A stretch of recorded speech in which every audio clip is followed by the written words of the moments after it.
ప్రభువునందు కూడా వచ్చిన మీ అందరికీ కూడా శుభాలు తెలియజేసుకున్నాం.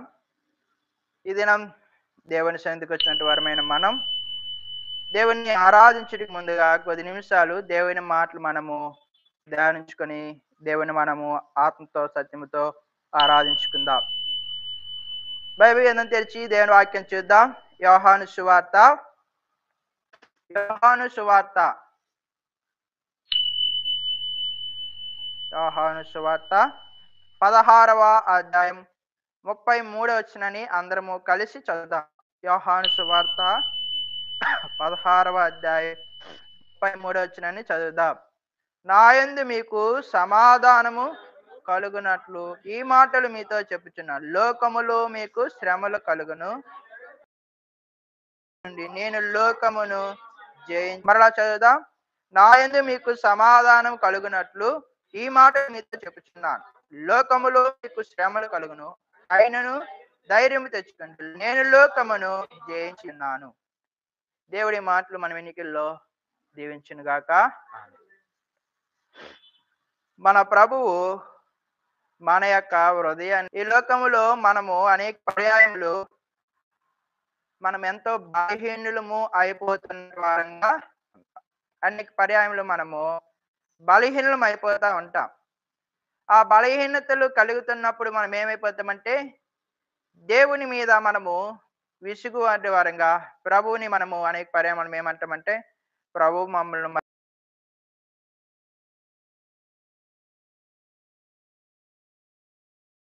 అయితే ఇక్కడ మనం ఎట్టి వారమై ఉన్నామో, మనము ఎట్టి ఆలోచన కలిగినట్టు వారమై ఉన్నామో, మనము ఈ లోకములో ఎలా జీవించినట్టు వారమో ఆయన ఎరిగినవాడు. అందుకే దావీదు అంటాడు, నా హృదయములో తలంపు పుట్టక మునిపే నీవు నన్ను ఏం చేస్తున్నావట ఎరుగన్నా. అంటే మనం ఏమి ఆలోచించుకుంటామో, ఏమి తలచుకుంటామో, మనం ఏదైతే మనము మాట్లాడాలి అనుకుంటున్నట్టు వారమైనామో అది మనకి తలంపు రాకమునిపే అది మన నోటిలోనికి కనుక దేవుడు ఎరిగినట్టు వాడు ఉన్నాడు.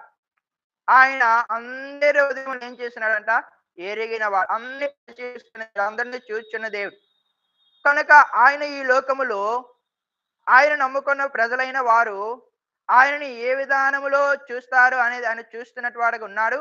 ఆయనకి అదంతా కూడా గ్రహించే శక్తి ఆయనకు ఉంది గనక ఆయన మొదటగానే చెప్తూ వచ్చినాడు, నాయందు మీకు సమాధానము కలుగునట్లు నేను మీతో ఈ మాటలు చెప్పుచున్నాను. అంటే మన యొక్క జీవితాల్లో మనము దేవుని యందు సమాధానము కలిగి ఉండినట్లుగా, ఎలా దేవుని యందు సమాధానము కలిగి ఉండినట్లుగా.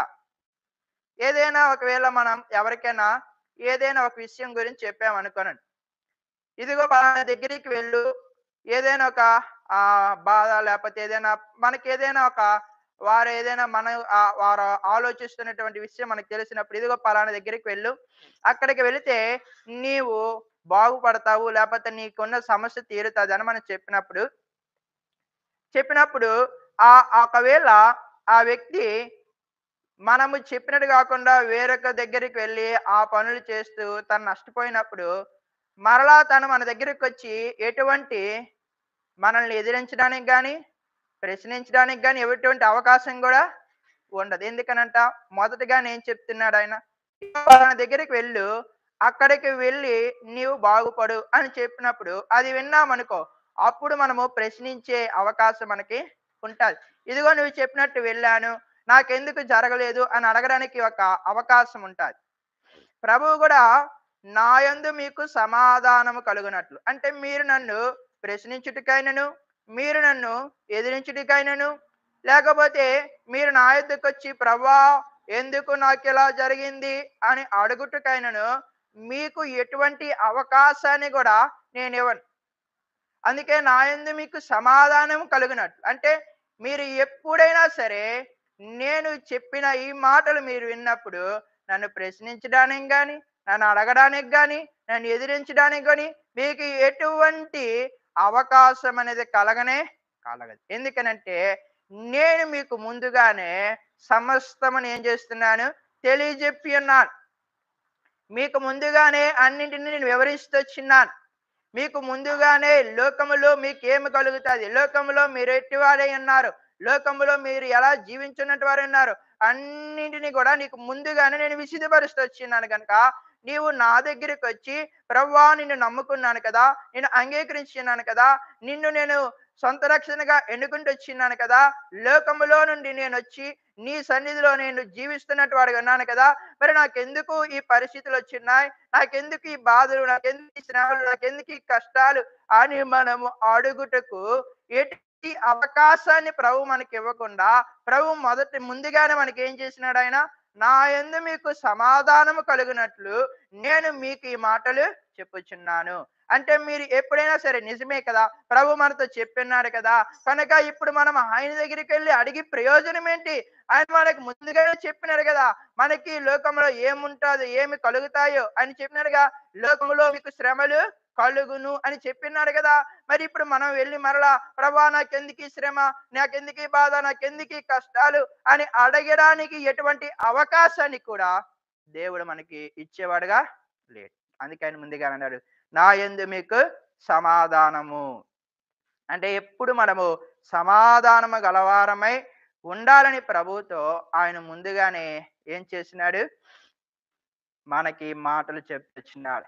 మనలో ఇంకా ఆయనకి మనకి ఎటువంటి తగాదాలు, మనకి ఆయనకి ఎటువంటి రేఖలు, మనకి ఎటువంటి పోరాటాలు మన ఇరువురు మధ్య కలవకుండానట్లుగా ఆయన ముందుగానే అన్నిటినీ ఏం చేసినాడు, చెప్తూ వచ్చినాడు. వినట వారమైతే మనము ఆశీర్వదింపబడిన వారమే, వినని వారమైతే ఇంకా మన స్థితి మనదే. కనుక ఇప్పుడు ప్రభు చెప్తొచ్చినాడు, ఈ లోకములో మీకేం కలుగుతాయి అంట, శ్రమలు. ఏం కలుగుతాయి? శ్రమలు. ఈ లోకములో మనకి శ్రమలు కలుగుతాయి, బాధలు కలుగుతాయి, ఇబ్బందులు కలుగుతాయి. ఎందుకు ఈ లోకములో మనకి శ్రమలు కలుగుతాయి అంటే చూడండి, యోహాను రాసినటువంటి మొదటి పత్రిక 5వ అధ్యాయం, యోహాను రాసినటువంటి మొదటి పత్రిక 5వ అధ్యాయం 19 వచ్చిన చదవండి. మనము దేవుని సంబంధమనియు లోకమంతయు దుష్టుని యందు ఉన్నది. అంటే మనము లోకమంతా ఎవరి చేతిలో ఉందంట, నచ్చినట్టుగా మనం జీవించినప్పుడు ఏ విధానంలో కూడా మనల్ని ఆయన ఏం చేయడు, ఆ యొక్క విరోధి అనగా మన విరోధి అయిన సాతానికి మనము నచ్చినట్టుగా మనము జీవించుకోవడం చేత ఆయన మనల్ని ఏం చేస్తాడంటే రకరకాలైన బాధలు ఏం చేస్తాడు, బాధలు పెడతా ఉంటాడు, కష్టాల బాధలు చేస్తూ ఉంటాడు. చూడండి యోహాను సువార్త 17వ అధ్యాయం, యోహాను సువార్త 17వ అధ్యాయం 14 వచ్చిన చదవండి. వారికి నీ 15 వచ్చిన చదవండి. నీవు లోకములో 14 చదవండి. అదే, నేను వారికి వాక్యము ఇచ్చి ఉన్నాను, నేను ఈ లోక సంబంధిని కానట్టు వారును లోక సంబంధులు కారు గనుక లోకం ఏం చేస్తుందంట, ద్వేషిస్తుంది. ఎందుకనంటే లోక సంబంధులు అనబడిన వారు మనము కాదు గనుక మనని లోకం ఏం చేస్తుందంట, ద్వేషిస్తుంది. లోక సంబంధులు అనబడిన వారు ఎలా ఉన్నారు చూడండి, యోహాను రాసిన మొదటి పత్రిక 2వ అధ్యాయం 15-16 వచనాలు చదవండి. ఈ లోకమునైనను లోకములో ఉన్న వాటినైనను ప్రేమింపకుడి. ఎవడైనను లోకమును ప్రేమించడలా తండ్రి ప్రేమ వానిలో ఉండదు. లోకములో ఉన్నదంతయు అనగా శరీరాశ, నేత్రాశ, జీవపడంబములు తండ్రి వలన పుట్టినవి కావు, ఇవి లోక సంబంధమైనవి. ఇది ఎవరి సంబంధమైనవంట, లోక సంబంధమైన వాడి యొక్క ఆలోచన, లోక సంబంధమైనటువంటి వాడి యొక్క ఉద్దేశాలు ఏమంటే శరీరాశ, నేత్రాశ, జీవపు డంబములే. ఈ లోక సంబంధమైన వాడికి ఎప్పుడు కూడా ఎలా ఉంటుందంటే శరీరాశలే, శరీరాన్ని పలానా విధానముగా పలానా విధముగా. అందుకే ప్రభు చెప్పిండు, ఏమి తిందుమా, ఏమి త్రాగుదుమా, ఏమి ధరించుకుందుమా, దేని గురించి చింతపడకడు. ఎందుకనట ఇవి ఎవరు విచారిస్తున్నాడు దీని గురించి? అన్యజనులు. వీటిని గురించి ఏం చేస్తారు? విచారించరుగుంటారు. అయ్యో నాకేమిటి ఈ శరీరానికి ఏమి కావాలా, ఏమి తినాలా, ఏమి త్రాగాలా, ఎన్ని బట్టలు వేసుకోవాలా అని చెప్పి ప్రతిరోజు కూడా ఇదే ఆలోచన, ఇదే ఆలోచన, ఇదే ఆలోచన కలిగినట్టు వాడుగా ఉంటాడు. లోక సంబంధి ఈ శరీరాశుల చేత నింపి ఉన్నాడు. నేత్రాశలు అంటే తన కంటికి కనబడనిది అంతా కూడా తాను అనుభవించాలని, తాను పొందుకోవాలనేటువంటి ఆలోచన గలవాడుగా ఉంటాడు లోక సంబంధి. అలాగే జీవపడం అంటే పేరు ప్రఖ్యాతులు కావాలా, ఉప్పొంగేతనం కావాలా, గొప్పలు కావాలా, ఎవరైనా వారిని పొగుడుతా ఉంటే ఎంతగా వారు ఉల్లసించేవారుగా ఉంటారు. ఇది ఎవరంట? లోక సంబంధులు. ఎవరు వీళ్ళు? లోక సంబంధులు. లోకములో ఉన్న దుష్టుని యొక్క ఆలోచనలు. అందుకే చూడండి, ఎఫెసీయులకు రాసిన పత్రిక 2వ అధ్యాయం 2-3 వచనములు. ఎఫెసీయులకు రాసిన పత్రిక 2వ అధ్యాయం 2-3 వచనములో,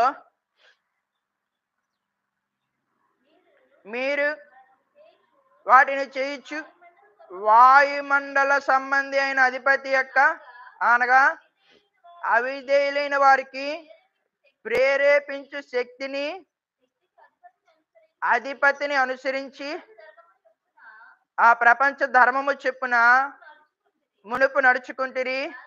దాని కలిసి మనమందరమును శరీరము యొక్కయు మనసు యొక్క కోరికలు అంటే ఈ లోక సంబంధం అనబడిన వాడు ఏం చేస్తుంట? శరీరము యొక్కయు మనసు యొక్క కోరికలు వారికి కల్పిస్తూ వారిని ఆ కోరికలు అనుసరించి నడుచుకునే విధంగా వారిని ఏం చేస్తున్నాడు? ప్రేరేపిస్తున్నట్టు వాడుగా ఉన్నాడు. అయితే దేవుణ్ణి ఎరిగినట్టు వారమైన మనం, దేవుని యొక్క చెంతకొచ్చినట్టు వారమైన మన యొక్క జీవితాల్లో ప్రభువు ఇప్పుడు లోకములో ఉన్నదంతా మనలో ఏలుబడి చేయకుండా దానంతటిని కూడా ఆయన కార్చిన శిలువ రక్తము చేత కొట్టివేస్తూ వచ్చినాడు. మన పాపములన్నిటి నుండి, అపరాధములన్నిటిని కూడా ఆయన క్షమించి వేస్తూ వచ్చినాడు. ఇది ఎవరికి నచ్చదంటే దుష్టుడికి నచ్చదు. ఇది దుష్టుడికి విరోధైన అపవాదికి ఇది నచ్చదు. అందుకే ఈ లోకంలో మనల్ని ఏం చేస్తుంటే శ్రమలు పెడతాడు, ఈ లోకంలో మనల్ని బాధ పెడతాడు, ఈ లోకంలో మనల్ని అనేకమైన విధాలుగా మనల్ని నలగొడతాడు, విరగొడతాడు, మనల్ని బెదిరిస్తాడు, చెదరగొట్టే పరిస్థితులు అనేకమైన వాటిని దుష్టుడు అనబడడం ఏం చేస్తాడు? కల్పిస్తాడు. ఈనాడు మనం చూస్తున్నాంగా అనేకమైన ప్రాంతాల్లో అనేకమైన విషయాలు మనము వింటూ వస్తున్నాం, చూస్తూ వస్తున్నాం.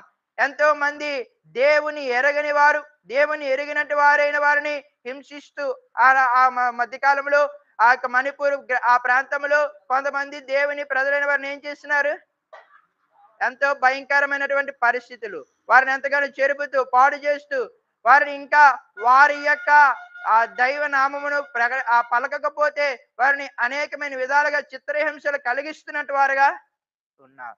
ఎందుకు అంటే లోకము, మనము లోక సంబంధులుగా జీవించటం లేదు గనక వారి వలె శరీరాశులు, నేత్రాశులు, జీవనములు కలిగి ఉండకుండా ప్రభు అనుకొని ఏండనక వాననక ఏమనకుండా మనం ఏం చేస్తున్నాం? సువార్తలు ప్రకటిస్తున్నాం. ఆయా స్థలాల్లో డబ్బులు ఖర్చు పెడుతున్నారు చాలా మంది. క్రైస్తవులుగా మనం ఏం చేస్తున్నాం? అనేకమైన ప్రాంతాల్లో మీటింగ్లని అవన్నీ ఇవన్నీ పెడుతుంటే అది దుష్టుడికి ఏం చేయడం లేదు, నచ్చడంలే. వీరికి ఇదంతా కూడా వారు దాచుకోకుండా అనేకుల యొక్క రక్షణ కొరకే మొత్తం క్రైమ్ చెల్లిస్తున్నారే. అనేకుల యొక్క రక్షణ వారు ఈ నా చేతిలో నుండి వారిని విడిపించి ఆ సర్వోన్నతి నుండి దేవుని చేతిలో వారిని పెట్టుట కొరకే వారు ఎంతగానో క్రైమ్ చెల్లిస్తున్నట్టు వారు ఉన్నారే అని చెప్పి దుష్టుడు అనబడినవాడు ఓర్వలేక మనల్ని ఏం చేస్తున్నాడు? లోకంలో ఉన్నవాడు ద్వేషించి లోకములో ఉన్నవారు తన ప్రజలైన వారిని అనగా తన సైన్యాన్ని ఏం చేస్తున్నాడు? ఆయన రేపుతూ మనల్ని ఏం చేస్తున్నాడు? శ్రమలు పెడుతున్నాడు. అందుకే ప్రభు అన్నాడు, నా యందు మీకు సమాధానం కలుగునట్లు ఈ మాటలు మీతో చెప్పుచున్నాను. లోకములో మీకేం కలుగును? శ్రమ. ఎందుకంటే లోకం మిమ్మల్ని ఏం చేస్తుంది? ద్వేషిస్తుంది. లోకం ఎందుకు మిమ్మల్ని ద్వేషిస్తుందంటే ఈ లోకం అంతా ఎవరి చేతిలో ఉంది? దుష్టుని చేతిలో ఉంది. వాడి ఆలోచనలు ఎలాంటివి? శరీరాశలు, నేత్రాశలు, జీవబడంబములే. ఇటువంటివన్నీ లోక సంబంధమైన ఆలోచనలు గనక ఆ లోక సంబంధమైన వాడు ప్రేరేపిస్తూ ఉన్నప్పుడు అనేకులు అది అనుసరించి నడుచుకొని వారి యొక్క జీవితాలు ఎంతో భ్రష్టత్వంలోనికి వెళ్ళిపోయినట్టు వారు ఉన్నారు. అయితే మనము అట్టి క్రియల నుండి, అట్టి యొక్క ఆ మనసు యొక్క శరీర యొక్క కోరికల యొక్క ప్రేరేపణ చేత నడిపింపబడినటువంటి ఆ విధానం నుండి తప్పింపబడిన వారమై, రక్షింపబడినటువంటి వారమై, క్రీస్తులో మనం చేర్చబడి, క్రీస్తు యొక్క ఆ యొక్క ఆ దైవత్వమును కలిగినట్టు వారముగా మనం నడుచుకునుట దుష్టుడికి ఇష్టం లేక, దుష్టుడు మనల్ని ఏం చేస్తున్నాడు? శ్రమల పాలు చేస్తున్నాడు, హింస పాలు చేస్తున్నాడు, నలగొడుతున్నాడు, ఎరగొడుతున్నాడు. భయంకరమైన పరిస్థితులు ఎన్నో వాటిని మనకు కల్పిస్తున్నట్టు వాడుగా ఉన్నాడు.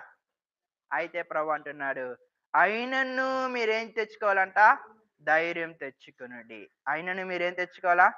ధైర్యం తెచ్చుకో. ఎందుకనంటే నేను లోకమును ఏం చేసినా జయించున్నాను కనుక నా పిల్లలు కూడా లోకాన్ని ఏం చేస్తారు? మీరు జయిస్తారు. మీరు ధైర్యంగానండి. అందుకే ప్రభు సామెతల గ్రంథం చెప్తే చూడండి, నీతి మంతుడు సింహం వల్ల ఎలా ఉంటాడట? ధైర్యంగా ఉంటాడు. ఎవడను తరమకుండా దుష్టుడు పారిపోతాడు. మనము ధైర్యంగా ఉండాలి, సింహంలో ఉండాలి. మన యొక్క జీవితాల్లో మనకి శ్రమ కలిగినప్పుడు, మనకు బాధ కలిగినప్పుడు మనం ఏమాత్రం కూడా కృంగిపోవాల్సిన అవసరం లేదు. చూడండి సామెతల గ్రంథం 24వ అధ్యాయం 10వ వచనం చదవండి. శ్రమ దినమున నీవు కృంగిన ఎడల ఎలాంటి వాడవంట? చేత కానివాడు. అంటే నీవు చేత కానివాడుగా జీవించిన ప్రభుకి ఏమాత్రం కూడా ఇష్టంలే. ఎందుకనంటే నీవు నేను మనము ఎరిగినట్టు ప్రభు ఎలాంటి వాడట? లోకములో ఉన్నవాడి కంటే గొప్పవాడు. ఎలాంటి వాడైనా మనలో ఉన్నవాడు లోకములో ఉన్నవాడి కంటే గొప్పవాడు. లోకములో ఉన్నవాడికి కొంత అధికారం మాత్రం ఉంటుంది, కానీ మన ప్రభువుకి ఆయనకి సాధ్యము కానిదంటే ఏది కూడా లే. సమస్తమును ఆయనకి సాధ్యమే. ఆయన ఎదిరించే శక్తి, ఆయన పడగొట్టే శక్తి ఈనాటికి భూమి మీద మొలవలే పుట్టలేదు. ఎందుకంటే ఆయనంత గొప్పవాడు. ఆయనంత గొప్పవాడు గనుక, అటు గొప్పవాడైన ప్రభువుని మనం కలిగినంత వారముగా ఉన్నాము కనుక మనము ధైర్యం తెచ్చుకొని జీవించాలి. సింహములా ధైర్యము కలిగి ఎదిరించే వారంగా ఉండాలి, పోరాడే వారంగా ఉండాలి తప్ప మనం ఎక్కడ కూడా కృంగిపోయి చేతకాని వారి వల్ల మనం జీవించడానికి ఏమాత్రం కూడా వీలు లే. శ్రమదినం చేతకాని వారంగా ఉండకూడదు. శ్రమదినమందు మనం కృంగిపోయే వారంగా ఉండకూడదు. శ్రమదినమందు మన యొక్క జీవితాల్లో మనం నిరాశ చెందే వారంగా ఉండకూడదు. అయితే మనకి శ్రమలు కలిగినప్పుడు కొన్నింటిని మనం నేర్చుకోవాలి. మనకి శ్రమలు కలుగుతొచ్చినప్పుడు మనం అనేకమైన వాటిని మనము మన యొక్క జీవితంలో అవి అలవర్చుకునే వారంగా ఉండాలి. చూడండి, ఎబ్రేయులకు రాసిన పత్రిక 5వ అధ్యాయం 8వ వచనం. ఎబ్రేయులకు రాసిన పత్రిక 5వ అధ్యాయం 8వ వచనం. మనకి శ్రమలు కలిగినప్పుడు ఆ శ్రమలలో దుష్టుడు మనం ఓడిపోయినట్లుగా మనము ఈ లోకములో కొన్ని విషయాలను నేర్చుకోవాలి. అందులో కొన్ని విషయాలు మీకు చూపెడతా. చూడండి 8వ వచనం చదవండి. ఆయన కుమారుడైండి తాను పొందిన శ్రమల ద్వారా ఏమి నేర్చుకున్నాడు? ఆయన విధేయత. ఈ లోకంలో మన యొక్క జీవితాల్లో కూడా మనకి శ్రమలు కలుగుతున్నప్పుడు, మనకి బాధలు కలుగుతున్నప్పుడు మనం ఏం నేర్చుకోవాలంట? విధేయత. ఎవరికి విధేయత? దేవునికి విధేయులమై ఉండాలి. దేవునికి ఎలా ఉండాలి? మనము విధేయులమై ఉండాలి. శ్రమ కలుగుతున్నప్పుడు కృంగిపోకూడదు, చేతకాని వారం అయిపోకూడదు. శ్రమ కలిగినప్పుడు మనం ఏం చేయాలనంటే విధేయత నేర్చుకోవాలి. ఆయన కుమారుడైండియు ఆయన ఏం చేసిన? శ్రమల ద్వారా విధేయత నేర్చుకున్నారు. యేసుక్రీస్తుని కూడా ఈ లోకంలో ఉన్నవారు ద్వేషిస్తూ వచ్చినారు. ఈ లోకంలో ఉన్న వారందరూ కూడా సిలువేయమని ఏం చేసినారు? కేకలు వేసినారు. ఆయన యొక్క బందిపోటు దొంగగా ఆయన ఏం చేసినారు? ముద్రీకిస్తూ వచ్చినారు. ఆయన యొక్క నరహంతకుడిగా, ఆయన యొక్క వ్యభిచారిగా ఆయన ముద్రిస్తూ వచ్చినట్టు వారు ఉన్నారు. ఆయన ఏ పాపము చేయలే, ఆయన ఏ పాపము లేదు, పాపం ఎరగని వాడైనప్పటికీ కూడా లోకమంతా కూడా ఆయన యొక్క పాపిగా ఏం చేసింది? ముద్రిస్తూ వచ్చింది. నిరూపిస్తూ వచ్చిన వాళ్ళు చేస్తున్నారు, కానీ నిరూపించ కాబట్టి ముద్రిస్తూ వచ్చింది. అయితే ఇప్పుడు లోకము ఆ పాపి అని చెప్పి ఆయన ముద్రిస్తూ వచ్చినప్పటికీ కూడా ఆ శ్రమలో ఆయన ఏం నేర్చుకున్నాడంట? విధేయత. తండ్రి ఆజ్ఞకి ఆయన ఏం చేయబెట్టాడు? విధేయత నేర్చుకున్నాడు.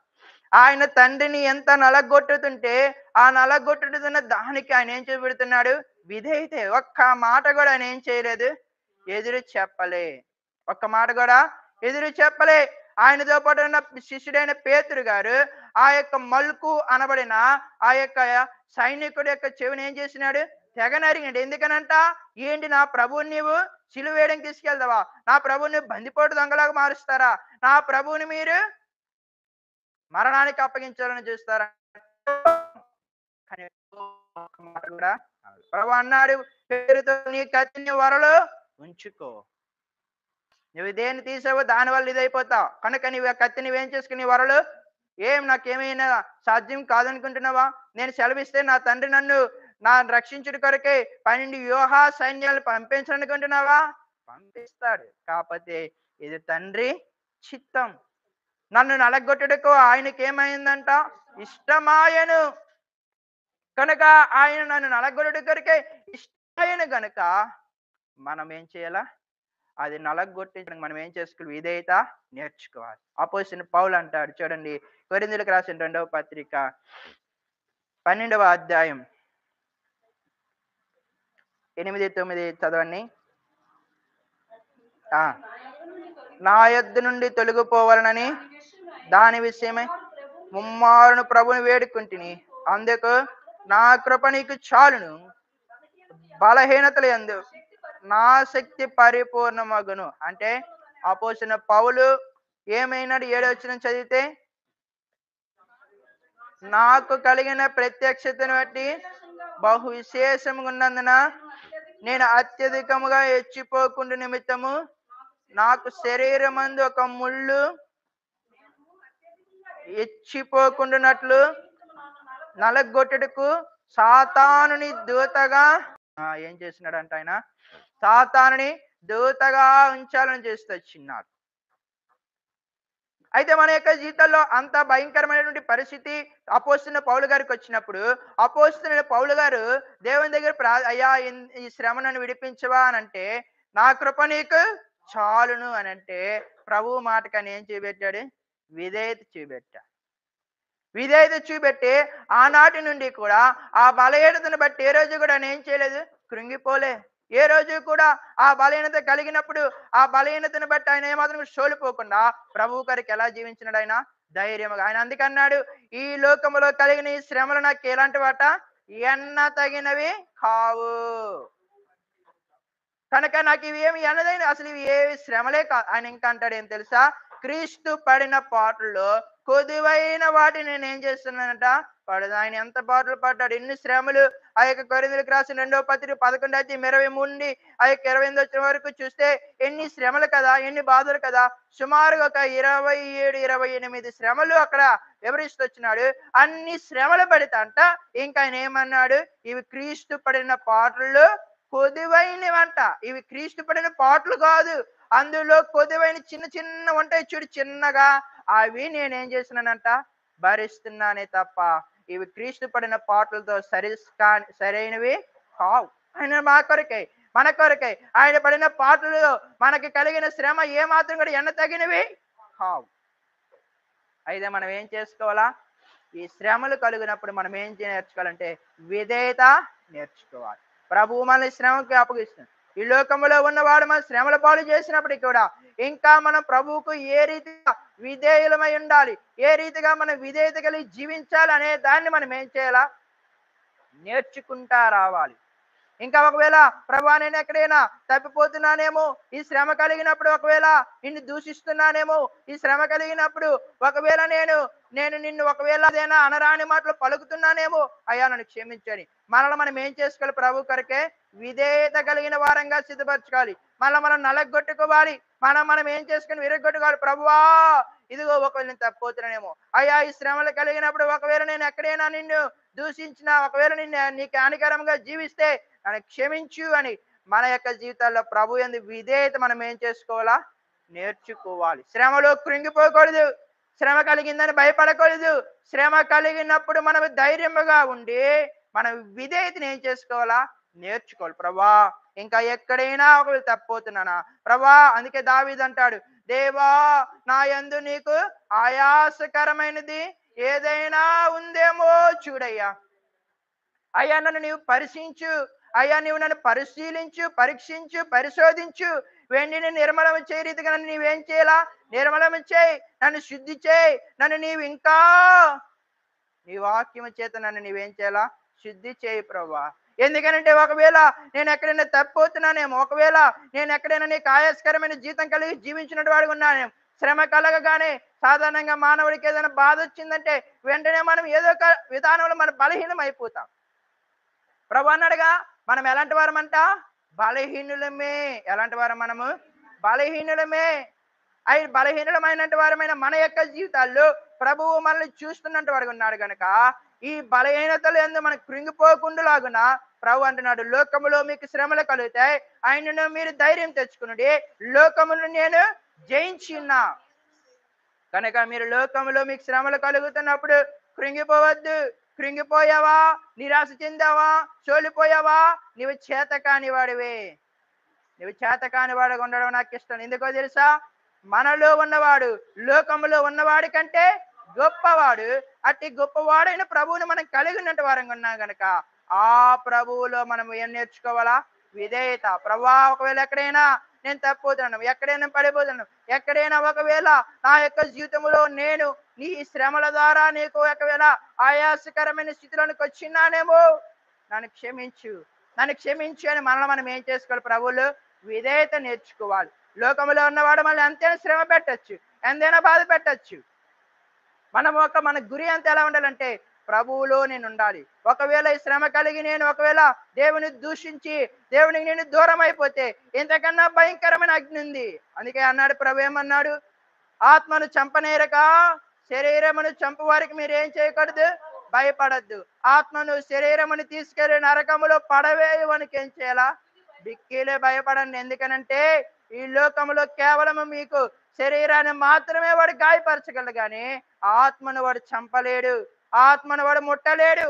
అయితే ఆత్మని శరీరాన్ని తీసుకెళ్లి అగ్నిలో పడగేయవని శక్తి నాకు ఉంది. అయితే మీరు నాకేం చేయాలి? మిక్కిలి భయపడుడి. ఈ లోకంలో మనం దేనికి భయపడక్కర్లే, ప్రభువుకు భయపడి శ్రమల యందు మనం ఏం నేర్చుకోవాలంట? విధేయత. ఇంకా మనం ప్రభువులో జీవించులాగను, ఇంకా మనం ప్రభువులో కొనసాగించబడి, ఇంకా మనలో ఏదైనా ఒక తప్పిది ఉందేమో అనుకుని ప్రభువు దగ్గర మళ్ళీ మనం ఏం చేసుకోవాలా? విధేయత నేర్చుకునే వారంగా ఉండాలి. రెండోదిగా చూద్దాం రండి. శ్రమలు కలిగినప్పుడు ఈ శ్రమలలో మనం ఏమి నేర్చుకోవాలి అంటే చూడండి, 119వ కీర్తన 71వ వచనం చదువుదాం. 119వ కీర్తన 71వ వచనం. నేను నీ కట్టడలను అనుసరించి నడుచుకొనున్నట్లు శ్రమ నందుట నాకేమైనదట? మేలాయను. ఈ శ్రమలు మనకు కలుగుతున్నప్పుడు మనం ఏం నేర్చుకోవాలనంట? ఏం నేర్చుకోవాలా? దేవుని యొక్క వాక్యాన్ని మనం ఏం చేసుకోవాలా? ఆయన కట్టడలు, ఆయన ఆజ్ఞలు, ఆయన విధులు, ఆయన యొక్క వాక్యాన్ని మనం ఏం చేయాలా? నేర్చుకోవాలి. అందుకే దావీదు అన్నాడు, ప్రభువా శ్రమ కలుగకపోవటి చేత నేనేమైనానంట? 67 వచ్చిన చదవండి. 119:67. శ్రమ కలుగక మునుపు త్రోవ వడిచితిని, ఇప్పుడు నీ వాక్యం ఏం చేస్తున్నానంట? కనుక మన యొక్క జీవితాల్లో శ్రమలు కలిగినప్పుడు మనం ఏం చేయాలంటే దేవుని వాక్యాన్ని. ఎందుకనంటే ఈ వాక్యం మనల్ని ఏం చేస్తుందంటే అక్కడ 50 వచనంలో రాయబడితే వచ్చింది. 50 వచనం చదవండి. ఈ వాక్యం నన్ను ఏం చేస్తుందంట? బాధలో నాకేమిస్తుంది అది? ఇదే నాకు నెమ్మది. ఈ శ్రమలలో, ఈ బాధలలో, ఈ కష్టాల్లో, ఈ యొక్క పరిస్థితులు నాకు కలుగుతున్నప్పుడు ఈ వాక్యమే నన్ను ఏం చేస్తుంది? బ్రతికిస్తుంది. నీ వాక్యం వేలాడకు తోడనే నాకేం కలిగిందంట? వెలుగు. అది నా త్రోవకి ఎలా ఉందంట? దీపంలా ఉన్నాయి. అవి నా జిహ్వకి ఎలా ఉన్నాయంట? మధురముగా ఉన్నాయి. దేవుని వాక్యం మనం ఏం చేయాలా? శ్రమలు కలుగుతున్నప్పుడు, మనకి లోకంలో బాధలు కలుగుతున్నప్పుడు దేవుని వాక్యాన్ని ఇంకా అధికముగా మనం ఏం చేయాలా? నేర్చుకోవాలి. ఎందుకనంటే ఈ వాక్యం మనల్ని తట్టిల్లకుండా ఏం చేస్తుంది? కాపాడుతుంది. తొట్టిల్లకుండా ఏం చేస్తుంది? అది కాపాడుతుంది. శ్రమలు కలిగినప్పుడు కృంగిపోకుండా మనల్ని ఏం చేస్తుంది? అది లేవనెత్తేదిగా ఉంది. మన యొక్క జీవితాల్లో మనకి శ్రమలు కలుగుతాయి. దుష్టుడు అనబడేవాడు అనేకమైన వాటిని మనకి కల్పిస్తున్నప్పుడు దేవుని యొక్క వాక్యాన్ని మనము ధ్యానించుకున్నప్పుడు, దేవుని యొక్క వాక్యాన్ని మన యొక్క హృదయంలో భద్రపరుచుకున్నప్పుడు ఆ వాక్యము మనల్ని శ్రమలలో మనకేం పుట్టిస్తుంది? అది ధైర్యం పుట్టిస్తుంది. ఏం పుట్టిస్తుంది అది? శ్రమలలో మనకి ధైర్యం. కనుక మనం శ్రమలు వచ్చాయని కృంగిపోకర్లే. శ్రమ వచ్చిందని చేత కాని వారిలాగా మూతి ముడుచుకొని కూర్చోవలసిన అవసరం లే. మనం ప్రభు దగ్గరికి వచ్చి, ప్రభువా ఎందుకు ఈ బాధలు, ఎందుకు ఈ శ్రమలని మనం ప్రభుని ప్రశ్నించాల్సిన అవసరం కూడా లే. ఎందుకనంటే ఇవన్నీ కూడా కొంచెము కాలం, పేతురు గారు అన్నాడు కదా, మీరు కొంచెము కాలము శ్రమ పొందినా పిమ్మట తానే మిమ్మల్ని ఏం చేస్తాడంట? ఆ పరిపూర్ణులుగా మనల్ని తీరుస్తుంది. కొంచెం కాలమే, ఇవన్నీ కొంతకాలమే. అందుకు మనం ఏం చేయాలా? ఈ శ్రమను బట్టి మనం కృంగిపోకూడదు. ఈ శ్రమను బట్టి మనం ఏమాత్రం కూడా నిరాశ, ఈ శ్రమను బట్టి మనం ఏం చేయాలంటే మొదటిగా విధేయత నేర్చుకోవాలి. ఏం నేర్చుకోవాలా? విధేయత నేర్చుకోవాలి. రెండవదిగా ఈ శ్రమను బట్టి మనం ఏం నేర్చుకోవాలంటే దేవుని యొక్క వాక్యాన్ని మనం ఏం చేసుకోవాలా? నేర్చుకోవాలి. దేవుని యొక్క వాక్యాన్ని మనం ఏం చేయాలా? నేర్చుకోవాలి. ఈ శ్రమ కలిగి కృంగిపోకుండా మనం వెంటనే దేవుడు మనకు అనుగ్రహిస్తున్నటువంటి గొప్ప శ్రేష్టకరమైనటువంటి ఖడ్గం మనకి ఇచ్చినట్టుగా ఈ ఖడ్గం పట్టుకొని శ్రమను మనం ఏం చేయాలా?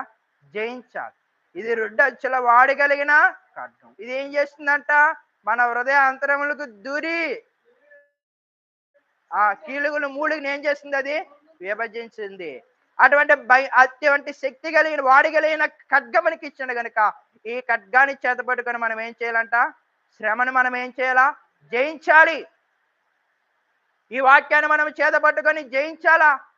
దేవుని వాక్యాన్ని పట్టుకుని జ్యోతుల్లా మనం ఏం చేయాలా? వెదగాలి. శ్రమ వచ్చిందని మనం కృంగిపోకూడదు. అట్టివాడు ఎలాంటి వాడంట? చేతకానివాడు. అట్టి చేతకానివాడు మనం ఉండడానికి ప్రభువుకి ఇష్టం లే. నీవు లోకములో ఉన్నవాడి కంటే, లోకములో ఉన్నవాడు నీలో ఉన్నవాడి కంటే గొప్పవాడేమి కానే కాదు. నీలో ఉన్నవాడు లోకములో ఉన్నవాడి కంటే గొప్పవాడు. కనుక నువ్వేం చేయాలా? విధేయత నేర్చుకో. ఆ శ్రమలు కలుగుతున్నప్పుడు కృంగిపోకుండా, ప్రభువా ఒకవేళ ఇంకా నేను ఎక్కడైనా తప్పిపోయినా, ఎక్కడైనా నేను ఇంకా నీకు ఆయాస్కరంగా జీవిస్తున్నానా అని చెప్పి, ఒకవేళ ఈ శ్రమ కలుగుట చేత ఎక్కడైనా నేను ఒకవేళ నిన్ను దూషిస్తున్నానా, ఎక్కడైనా ఒకవేళ నా మాట, నా క్రియలు, నా తలంపుల ద్వారా నీకు ఎంతైనా ఆయాస్కరం కలిగించేవాడు ఉన్నానేమో, నన్ను క్షమించని మనం విధేయత నేర్చుకోవాలి.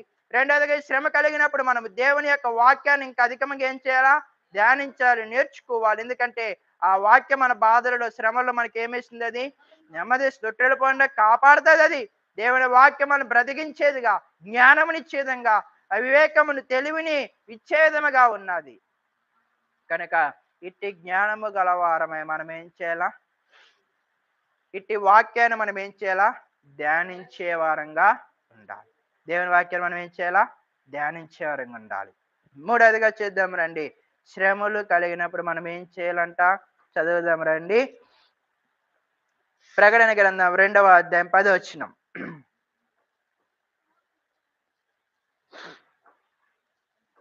ప్రకటన, ఇదిగో మీరు శోధింపబడినట్లు అపవాది మీలో కొందరిని చెరలో వేయింపబోచున్నాడు.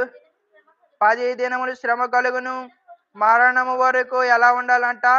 నమ్మకముగా ఉండండి. ఎలా ఉండాలా?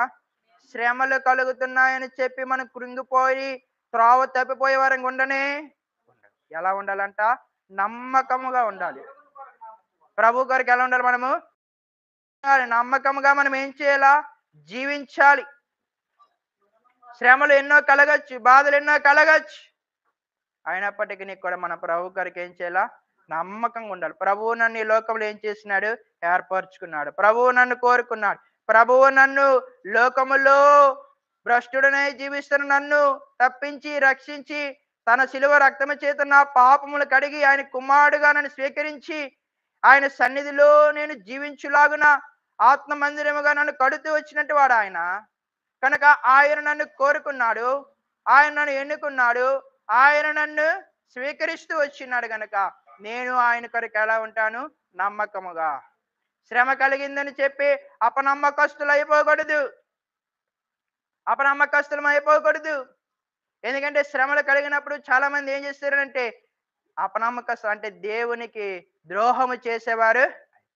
ఒకనాడు మీరు చూసారో లేదో కానీ చిన్నప్పుడు ఒక సినిమా చూసి, ఏమిటంటే అది ఒరిస్సా ప్రాంతంలో దేవుని ప్రజలైన వారిని హింసిస్తున్నటువంటి ఆ రక్తకాండం గురించి ఒక సినిమా అప్పుడు మేము చూసాం చిన్నప్పుడు. దేవుని సినిమా అది చూసినప్పుడు ఆ దేవుని ప్రజలైన వారిని అక్కడున్న పోలీసులు, మిలిటరీ వీరందరూ ఏం చేశారంటే భయంకరంగా హింసించి బాధ పెడుతొచ్చినారు. వారిని కళ్ళ ముందే తల్లిదండ్రుల కళ్ళ ముందే పిల్లల్ని చంపడం, పిల్లల కళ్ళ ముందే తల్లిదండ్రులని చంపడం భయంకరమైనటువంటి పరిస్థితి. భయంకరమైనటువంటి పరిస్థితి. వారు ఎన్నో విధాలుగా వారిని చాలా బాధ పెడుతొచ్చినారు. ఎన్నో శ్రమలు. పొరపాటున వీరు ఒకవేళ ఎక్కడైనా ఒక కొండల్లోనో, లేపోతే అడవుల్లోనో ఒకవేళ దేవుని నామాన్ని స్మరించుకోవడం కొరకు అందరూ అప్పటి కాలంలో వారు ఎలా జీవించారంటే, కనీసం బైబిల్ గూడా కనబడకుండా మొత్తం అన్ని మూసుకొని, ఎక్కడికో పనికెళ్తున్నట్టు బట్టలు గూడా మంచి వేసుకునే వాళ్ళు గూడా ఏవో పనికెళ్ళి, ఆ పనిలో ఏదో సంపాదించుకోవడానికెళ్తున్నట్టు, కొండల్లోకెళ్తున్నట్టు, ఆ యొక్క అడవుల్లోకెళ్తున్నట్టు వారు రెడీ అయ్యి బైబిల్‌లు అన్నీ కూడా ఏం చేశారంటే బాగా దాచుకొని, అవి తీసుకొని వెళ్ళి ఎక్కడో దూరమున చాలా దూరం మనుషులు జాడ లేనటువంటి స్థలాల్లో ఆ అడవుల్లో కూర్చొని ఏం చేస్తున్నారు? దేవుని యొక్క ఆ యొక్క ధ్యానాన్ని, ఆరాధన కలిగుంటే మరి ఎలా తెలిసిపోయేదో గాని అక్కడికి వెళ్ళేవాళ్ళు. అక్కడికక్కడే వారందరిని కాల్చారు. ఆ సినిమా చూసినప్పుడు చాలా ఏడుపొచ్చేది. భయంకరం. భయమేసేది కూడా. ఎందుకంటే చూస్తుండగా పీకలు కోసారు. చూస్తుండగానే అటువంటి భయంకరమైనటువంటి పరిస్థితులు చూసి ఆ సినిమాలో చిత్రీకరిస్తొచ్చున్నారు. అయితే వారందరూ కూడా ప్రభువు కొరకు జీవిస్తొచ్చినారు. ప్రభువుని వారు ఎన్నడూ కూడా ఏం చేయలేదు? విడిచిపెట్టలేదు.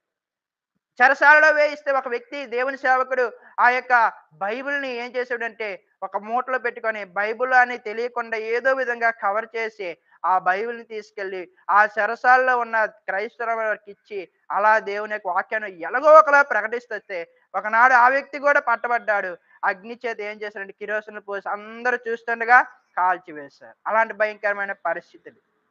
పోలీసులు అంత భయంకరంగా జీవిస్తొచ్చినట్టు వారు ఆ యొక్క సినిమాలో చిత్రీకరిస్తొచ్చినారు. ఆ ప్రాంతంలో ఆ ఒరిస్సా ప్రాంతంలో అంత భయంకరమైనటువంటి పరిస్థితి. అయితే ఆ యొక్క సినిమా ఆఖరికొచ్చినప్పుడు ఆ యొక్క పోలీస్ ఆఫీసర్ ఆ కెప్టెన్ ఎవరంటే ఆయన కెప్టెన్. కెప్టెన్స్ అంటారు. ఆర్మీలోన, నేవీస్‌లోన వీళ్ళకి కెప్టెన్స్ అంటారు. ఆ కెప్టెన్ అనబడిన వాడు ఏమయ్యాడనంటే తన కుమార్తె మూగది. ఆ కుమార్తె మూగది. మూగదైన ఆ కుమార్తె ఒక దేవుని సేవకుడు ఆ యొక్క కుమార్తె ఆ కెప్టెన్ ఇంట్లో లేనప్పుడు తల్లి లేదు చనిపోయింది. ఆ కుమార్తె ఇంట్లో ఉన్నప్పుడు వెళ్ళాడు. ఆమె కొరకు ప్రార్థిస్తొచ్చినాడు. ఈ కెప్టెన్ డ్యూటీ ముగించుకొని ఆ యొక్క ఇంటికి రాగానే సేవకుడు కనబడేసి వెంటనే గన్ తీసి కాల్చేసరికి డాడీ అని కేకేసింది. వెంటనే ఆ యొక్క కెప్టెన్ యొక్క కళ్ళు చెమగిల్లి ఏంటిది నా కూతురేనా మాట్లాడుతుందనుకోని మరలా ఒకసారి చూచి ఆవిడ వెళ్లి ఎలా జరిగిందనంటే ప్రార్థిస్తే అయింది. అప్పుడు ఆయన విశ్వసించినారు. ఆనాటి నుండి ఆ వ్యక్తి ఎవరైనా ఒకవేళ క్రైస్తవులు కనబడితే ఆళ్ళ క్రైస్తవులని ఒకవేళ ఒక ఆఫీసర్‌లు ఎవరైనా పోలీస్ ఆఫీసర్ గారు తీసుకొనొస్తే, "ఈవిడ నాకలా కనబడట్లేదే వదిలేయండి" అని చెప్పి అక్కడ వదిలించే పరిస్థితి కనపరిచినారు. అయితే ఆ వ్యక్తి ప్రభువుని నమ్ముకున్న వార్త ఆయన కంటే పెద్దవాడు ఉంటాడు కదా! ఆయనకి తెలిసింది. అయితే ఆయనేం చేసారంటే అగ్ని చేత కాల్చివేస్తొచ్చినాడు. కుమార్తెకి ఆ విషయం తెలీదు. ఈ కుమార్తె ప్రభువులో ఉంది. ఆ యొక్క సేవకుల దగ్గరుంది. సేవకుల దగ్గరికి ఆమె ఇప్పుడు చనిపోయిన వార్త అక్కడున్న సంఘానికి తెలిసినప్పుడు ఒక వ్యక్తొచ్చి ఆ యొక్క కుమార్తెని ఆ సేవకుడి దగ్గరికి తీసుకొని వెళ్ళిపోయినారు. వారు ప్రాంతంలో అక్కడ కూడుకొని ఆరాధన చేసుకుంటున్నారు. ఈ విషయము ఆ యొక్క పోలీస్ ఆఫీసర్‌కి తెలిసింది. వెంటనే వారందరూ చుట్టుముట్టేస్తున్నారు. అయితే ఇప్పుడు ఈ పోలీస్ ఆఫీసర్‌లు వారికొక అవకాశం ఇచ్చారు. ఏంటంటే, మీరు ఇదిగో ఈ పరిశుద్ధమైన బైబిల్ గ్రంథంలో మీరందరూ ఉమ్ము వేసి వెళ్ళిపోతే మిమ్మల్ని నేనేం చేస్తాను? వదిలిపెట్టేస్తా. మిమ్మల్ని నేనేం చేస్తాను? ఎవ్వరిని ఎటువంటి ప్రాణహాని కూడా నేను కలిగించను అన్నా. అనగానే మొదటగా దేవుని యొక్క సేవకుడే ఏం చేసిండు? ఉమ్ము వేసి వెళ్ళిపోయాడు. ఉమ్ము వేసి ఏ సేవకుడైతే ఆ యొక్క కుమార్తె యొక్క ఆహ్, నోరుని తెరుచులాగానే ప్రార్థిస్తొచ్చినాడో ఆ సేవకుడు ఏం చేసినాడు? ఉమ్మి వేసి వెళ్ళిపోయినాడు. ఆయన ఉమ్మి వేసేసరికి సంఘస్థులందరూ కూడా ఏం చేస్తున్నారు? ఉమ్మి వేసి వెళ్ళిపోయారు. ఆ యొక్క చిన్న కుమార్తె అక్కడుంది. ఆమె మాత్రము ఆ ఉమ్ము తుడిసి ఆ పోలీస్ ఆఫీసర్ దగ్గరికెళ్ళి అంకుల్ యేసుప్రభుని నమ్ముకోండి. యేసుప్రభు వారిని మనము నమ్ముకుంటే ఆయన మనల్ని కాపాడుతాడు, రక్షిస్తాడని చెప్తది. అయితే అక్కడ ఉన్న పోలీస్ హెడ్ ఆ యొక్క కుమార్తె మూగది అని ఆయనకి తెలుసు. ఎందుకనంటే ఆమె ఆ కెప్టెన్ యొక్క కుమార్తె. చూసినాడు గనక. ఇప్పుడు ఆమెను చూచి "నీవు ఎలా మాట్లాడుతున్నావు" అన్నాడు. అప్పుడు ప్రార్థిస్తే ఇలా అయింది. ఆవిడ వెంటనే అక్కడున్న సంఘానికి ఆళ్ళందరూ మీరందరూ ప్రభువుని నమ్ముకున్నారనుకున్నారు గాని వేస్ట్. ఈమె చూడండి అని చెప్పి అప్పటి నుండి అంటే ఆ సినిమా అక్కడ కాపీయాలని చెప్పి క్లైమాక్స్ పెట్టారు అలాగా. అంటే ఆ యొక్క పోలీస్ ఆఫీసర్ మారారు అని చూపెట్టడానికి. ఇంకెంత అయిందో మనకు అవన్నీ చూపెట్టలేదుగా. ఆపి అంటే ఏమైపోయినారు? శ్రమ కలగగా నమ్మకత్వాన్ని కోల్పోయినారు. శ్రమ కలగగానే ఏమైనారు? నమ్మకాన్ని దేవుని విడిచిపెట్టేసినారు. బైబిల్ మీద ఉమ్మేసి పారిపోయినారు. అందుకే ప్రభు అన్నాడు, శ్రమలు మనకేమవుతాయంట? కలుగుతాయి. సాతాను మనల్ని ఏం చేస్తాడు? చెరలోనికి అప్పగిస్తాడు. 10 దినాలే. ఎన్ని దినాలంటే ఇవి? 10 దినాలు శ్రమ కలుగుతాయి. అయితే మీరు మరణం వరకు ఎలా ఉండాలా? నమ్మకముగా. శ్రమ కలిగిందని కృంగిపోకండి. చేతకాని వాళ్ళు పారిపోకండి. ఎదిరించండి. పోరాడండి. శ్రమని మనం ఏం చేయాలా? ఎదిరించాలా. నమ్మకత్వం కలిగి ఉండాలి. మొదటగా శ్రమ కలుగుతుందని చెప్పి కృంగిపోవకుండా, శ్రమ కలుగుట ద్వారా మనం ఏం నేర్చుకోవాలా? విధేయత నేర్చుకోవాలి. ప్రభువారు విధేయత నేర్చుకున్నారు. అలాగ మనం ఏం విధేయత. రెండవదిగా శ్రమ కలిగినప్పుడు మనము దేవుని యొక్క వాక్యాన్ని మనం ఏం చేయాలంట? నేర్చుకోవాలి. దేవుని యొక్క వాక్యాన్ని ఏం చేసుకోవాలా? నేర్చుకోవాలి. ఎందుకంటే ఆ వాక్యం మన బాధల్లో ఏమిస్తుంది? నెమ్మది. మూడవదిగా శ్రమ కలిగినప్పుడు మనం ఎలా ఉండాలంట? నమ్మకత్వం గలవారమై ఉండాలి. నమ్మకముగా ఉండాలి. ఎక్కడ మనం నమ్మక ద్రోహం కలిగించకూడదు ప్రభువుకి. ఎందుకంటే శ్రమ కలిగింది అనగానే మనం ఎందుకు ఈ ప్రభుని సేవించడం అని విడిచిపెట్టామంటే నమ్మక ద్రోహము చేసినట్టు. ఈరోజు చాలా మంది ఏదో మనకి జరగలేదని చెప్పి వారు ఏం చేస్తున్నారు? దేవుణ్ణి విడిచిపెట్టేస్తున్నారు. దేవుని విడిచిపెట్టేస్తున్నారు. శివంలో ఒక ఇల్లు ఉంది. ఆ ఇంటి వారు ఆమె యొక్క కుమార్తెకి పెళ్లి సంబంధాలు రాలేదట. ప్రభువు చూడలేదంట. సేవకులు చూడలేదట. దేవుణ్ణి ఏం చేసింది ఆమె? విడిచిపెట్టేసి లోకంలో కలిసిపోయి లోకంలో ఉన్నవాడికి ఆ కుమార్తెకి ఇచ్చి పెళ్లి చేస్తున్నారు. ఆ భయంకరమైన పరిస్థితులు. అయితే దేవుడు కృప చూపెట్టి ఆ యొక్క శ్రమ నుండి తప్పించినాడు. అయితే ఇప్పుడు మరలా ఇంకా వారు ప్రభు దగ్గర రావడానికి ఇంకా సంకోచిస్తున్నట్టు వారుగా ఉన్నారు. శ్రమ కలగగానే మనం ఏమైపోకూడదు? మనకేదో వివాహం కాలేదని, లేకపోతే ఉద్యోగం రాలేదని, లేకపోతే పిల్లలు పుట్టలేదని, ఇటువంటి వీటి కొరకు మనం చిన్న చిన్న వాటి కొరకు మనం ఏమైపోతున్నాం? త్రోవ తప్పే వారంగా, నమ్మకత్వాన్ని కోల్పోయే వారంగా ఉంటున్నాం. ప్రభువులో ఉంటే, ప్రభుతో జీవిస్తే, ప్రభువులో మనం బ్రతికితే దేవుడు వాటన్నిటిని ఏం చేస్తాడు? ఇవన్నీ మీకు కావాలని మీ పరలోకపు తండ్రికి తెలుసు. ఈ లోకములో ఏమైనా ఆయన మనకు అనుగ్రహించాడన్నారు. కనుక మనం ఏం చేయాలా? ప్రభువు కొరకు నమ్మకముగా. శ్రమలో మనం ఏం నేర్చుకోవాలా? నమ్మకత్వం నేర్చుకోవాలి. ప్రభు గారు నమ్మకం. ఎక్కడ మనకి శ్రమ కలిగిందని చెప్పి ఆయన విడిచిపెట్టేటువంటి పరిస్థితులే లోకములో మీకేం కలుగుతాయి? శ్రమలు. అయితే శ్రమ కలిగినప్పుడు మీరు కృంగిపోవద్దు. విధేయత నేర్చుకోండి. శ్రమ కలిగినప్పుడు మీరు వాక్యం నేర్చుకోండి. శ్రమ కలిగినప్పుడు నా కొరకు నమ్మకంగా ఉండుట నేర్చుకోనండి. నేర్చుకోనండి. అప్పుడు మీరు ఏమవుతారంటే లోకాన్ని జయించగలుగుతారు. లోకాన్ని లోకం మన దగ్గర నిలబడదా? నిలబడలేదు. ఎందుకనంటే మనలో ఉన్నవాడు లోకంలో ఉన్నవాడి కంటే దేవుని దగ్గర నిలబగలిగిన వాడు ఎవడైనా ఉన్నాడా? లేడు.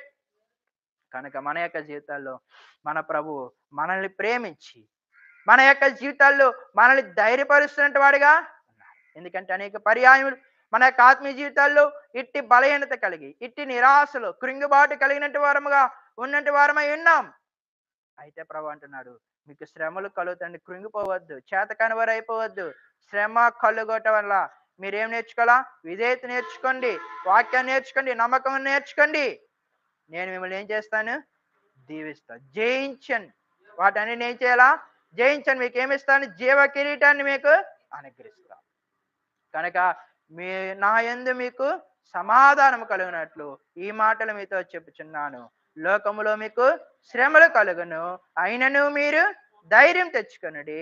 నేను లోకాన్ని ఏం చేసినాను? జయించున్నా. మనం ధైర్యం కలిగి ప్రభువులో మనం జీవించి, ప్రభువా నువ్వెంత గొప్పవాడువో. నిజమే, అనేక పర్యాయములు నేను శ్రమ కలిగినప్పుడు కృంగిపోయా, శ్రమ కలిగినప్పుడు చేత కాని వారిలా నిరాశ చెందు ఏడుస్తూ కన్నీరు కారుస్తున్నట్టు వాడిగా ఉన్నా. అయితే ఈ దినం నీ వాక్యం ద్వారా నన్ను బలపరుస్తూ వచ్చినావు. నీ వాక్యం ద్వారా నన్ను దృఢపరుస్తూ వచ్చినావు. ఈ లోకంలో శ్రమ కలుగుతాయి. అయితే ఈ శ్రమలలో నేను విధేయత నేర్చుకోవాలని, ఈ శ్రమలలో నీ వాక్యం నేర్చుకొని, ఈ శ్రమల్లో నమ్మకత్వముగా జీవించి నేర్చుకోవాలని నువ్వు నాకు నేర్పిస్తూ వచ్చినావు అని చెప్పి మన ప్రభుని మనము, ఆయన మనల్ని ధైర్యపరుస్తున్న విధానాన్ని మనం జ్ఞాపకం చేసుకుంటూ ప్రభుని మనం ఆరాధన చేద్దాం. దేవుడి మాటలు